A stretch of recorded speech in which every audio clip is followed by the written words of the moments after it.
এই গুন্ডারা এখন ঠান্ডা। আজ প্রশ্ন করা হলে আফরোজের কিন্তু কোনো উত্তর নেই। লাইভেও প্রতিনিধি রৌনক প্রশ্ন করলেন, কোনো উত্তর নেই আফরোজের। তবে সেদিনের ছবিটা আপনারা কি দেখলেন, কিভাবে দাদাগিরি গুন্ডাগিরি এই আফরোজের, কিভাবে অমিত সরকারকে হেনস্থা করা হয়। ধর্মতলায় হামলার পুনর্নির্মাণ, আর সেই পুনর্নির্মাণে একেবারে চুপ, কোনো উত্তর নেই আফরোজের।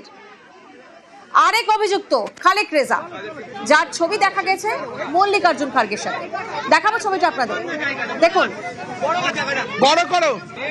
পুলিশের উপর হামলা, সাংবাদিক নিগ্রহ, তাদেরকে আজ ধর্মতলায় এনে রিকনস্ট্রাকশন করানো হচ্ছে, পুনর্নির্মাণ করানো হচ্ছে। এবং খালেক রেজা আরেক অভিযুক্ত, তার ছবি কার সাথে?